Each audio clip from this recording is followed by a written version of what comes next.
Mr. Speaker, last Wednesday I had the privilege of joining Monte Belmonte, who is a radio host at WRSI in Northampton, Massachusetts, on a 26-mile walk to raise awareness about the issue of hunger and to raise money for the Western Massachusetts Food Bank.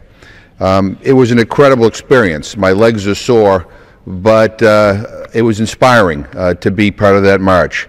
For the entire 26 miles, we were joined by a diverse group of people like Bill Stapleton, who is the president of the Northampton Cooperative Bank, Andrew Morehouse, who's the director of the Western Massachusetts Food Bank. We were joined by Dan Finn of Pioneer Valley Local First, and a fellow named Sean Barry, who runs Four Seasons Liquor Store in Hadley. And along the way, various people joined us for part of the march. We met with school groups along the way.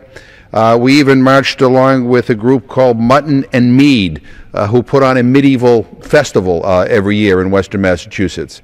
As we marched, people would stop their cars to offer their support and offer some money, but they would also tell us stories about people they knew who were hungry in our community.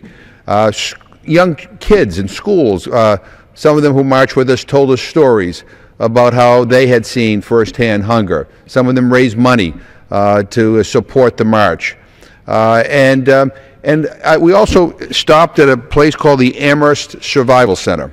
It's a food pantry, a place for a lot of low-income people to get clothes, sometimes medical advice, sometimes counseling.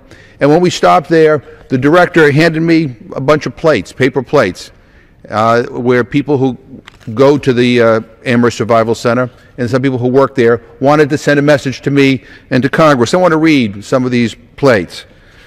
This one says, "Try going hungry. Hunger hurts. The pantry provides." This one is, "I read the news about SNAP, and I'm afraid my family will go to bed hungry. How is this possible?" Another person wrote, "I think everyone has a right to healthy food, which is why the pantry is so important." Linda wrote, "Dear Congress, please help us who need the help. I didn't think I would ever be like this." This person wrote, "No SNAP, no food." This person wrote, "I work and I'm seeking more work. My husband works. It is not enough." "Dear Congress, access to affordable food is a basic human right." It was signed by Shelley. "What's for dinner? Nothing without the pantry," wrote Emily. "Working in the pantry has opened my eyes to see all the wonderful people struggling in the community." "Dear Congress, we need your help. Blessings." "Food stamps help American agriculture." "Hunger and homelessness in America, question mark." And I could go on and read some of these places. And the reason why I'm doing this is because we're so inundated with facts and figures and statistics that somehow I think we've lost our ability to feel them. These are real people. These are real people who are struggling, real people who are working with struggling families. They deserve a voice. And one of the things that people are concerned about is Congress making their lives worse. We're considering a farm bill, and in the House version of the farm bill, there is a $40 billion cut in SNAP. 3.8 million people would lose their benefit. Hundreds of thousands of kids would no longer have access to free breakfast and lunch at school. 170,000 veterans would lose their benefits. Mr. Speaker, we can do so much better. You know, one of the things we're here for are to help the people like those who go to the Amherst Survival Center.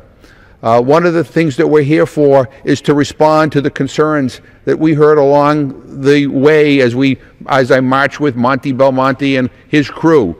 You know, it's nice that this march was a success and they raised a lot of money for the Western Massachusetts Food Bank, but it's not enough. These food banks and these food pantries are at capacity. We can't make things worse. Surely in the richest country in the history of the world, we can do better. We can end hunger. So, Mr. Speaker, I would urge all my colleagues as we start to consider the farm bill, please do not support a farm bill that makes more people hungry. Let's do the right thing. This is a problem that we can solve. And again, I want to thank Monte Belmonte and all the people at WRSI and Northampton for their compassion, for their activism, for helping people in need. But we need to be inspired by people like those who marched with me from Northampton to Greenfield. and we need to do the right thing. So with that, Mr. Speaker, I thank you for the time, and I yield back the balance of my time. Gentlemen.